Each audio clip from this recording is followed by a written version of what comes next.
पिताजी ने तो ठान ही लिया है कि किसी प्रकार इन गौरवों को तो मैं निकाल ही लूँगा। अब एक गौरैया किचन के दरवाजे पर है तो दूसरी सीढ़ियों वाले दरवाजे पर। माँ फिर से हंसने लगी। ऐसा लग रहा था कि लेखक के पिताजी और ये गौरैया छुपा छुपी का खेल खेल रहे हो। उन्होंने कहा, अरे कितने समझदार हो तुम, सभी दरवाजे खुले हैं और तुम गौरैयों को बाहर निकालना चाहते हो। सारे दरवाजे बंद करो और एक ही दरवाज़ा खुला छोड़ो, तभी तो निकलेगी। पिताजी अपनी पत्नी पर तो गुस्सा हो नहीं सकते, तो गुस्सा किस पर निकाला?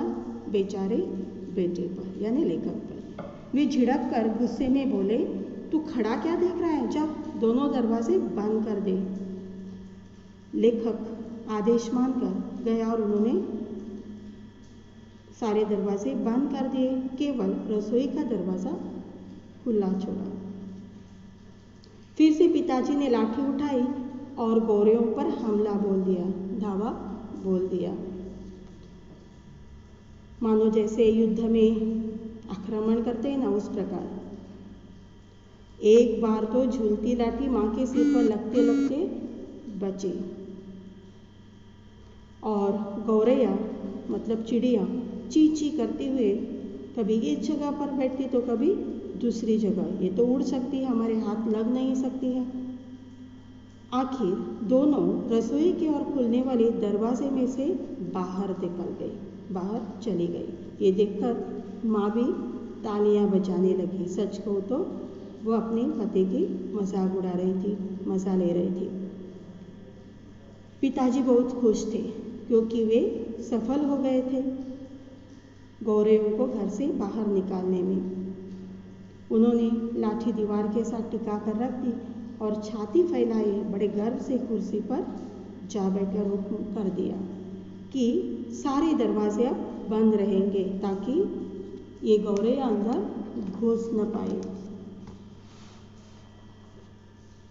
पिताजी बैठकर आराम से सांस ले रहे थे, तभी पंखे के ऊपर से चींची की आवाज़ सुनाई पड़ी। मतलब गौरैया वापस आ गई और पंखे पर बैठ गई और माँ खिलखिलाकर हंसने लगी। लेखक ने भी देखा सिर उठाकर तो दोनों गौरैया फिर से अपने घोंसले में मौजूद थे, घोंसले में बैठी थी। लेखक ने इधर उधर देखा, पता नहीं चल रहा था कि क्या हुआ। तभी माँ ने कहा, दरवाजे के नीचे से आ गई हैं। लेखक ने भी नीचे देखा तो दरवाजे के नीचे थोड़ी जगह खाली थी। पिताजी ने इतनी सारी मेहनत की थी लेकिन उसके मेहनत पर पानी फिर गया। बहुत गुस्सा हो गए। इधर माँ मतलब उनकी पत्नी मदद नहीं कर रही थी, ऊपर से मजाक उड़ा रही थी, हंस रही थी और ये सारा गुस्सा पिताजी ने गौरैयों पर निकाल दिया। वे पील पड़े, मतलब बहुत गुस्सा हुए। क्या हुए? बहुत गुस्सा हो गए। उन्होंने दरवाजे के नीचे कपड़े ठूस दिए ताकि कोई छेद न बचे,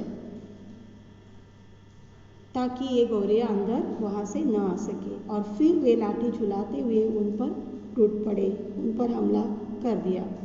चिड़िया, उनको भी मानो ये अब खेल जैसा लग रहा था शायद, चींची करते हुए चुपचाप बाहर निकल गई। लेकिन थोड़ी ही देर में फिर से वे कमरे में मौजूद थी। अब कहाँ से आई?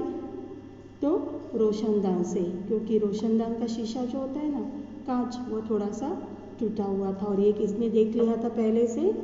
चिड़ियों ने। अब माँ थोड़ी गंभीर हो गई और कहने लगी, चिड़ियों को नहीं निकालना है, उन्हें मत निकालो, क्योंकि उन्होंने अब अंडे दिए होंगे और इससे बच्चे निकलने वाले हैं, तो अब तो यहाँ से वे जाने वाले भी नहीं हैं और अच्छा भी नहीं लगेगा अगर उनके अंडे बर्बाद हो गए। पिताजी गुस्सा हो गए।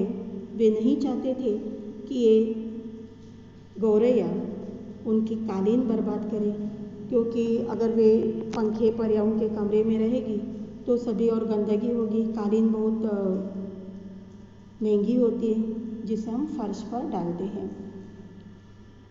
पिताजी ने फिर रोशनदान में कपड़ा ठूस लिया, कुर्सी पर चढ़ना पड़ा, वह भी किया उन्होंने, और फिर एक बार लाठी झुलाकर चिड़ियों को वहाँ से खदेड़ दिया, यानी वहाँ से बाहर निकाल दिया, जैसे हम दुश्मनों को निकालते हैं। दोनों बेचारे आंगन की दीवार पर जा बैठे, आंगन में गई और चुपचाप बैठ गई। अब देखते हैं कि वह वापस आती है या नहीं।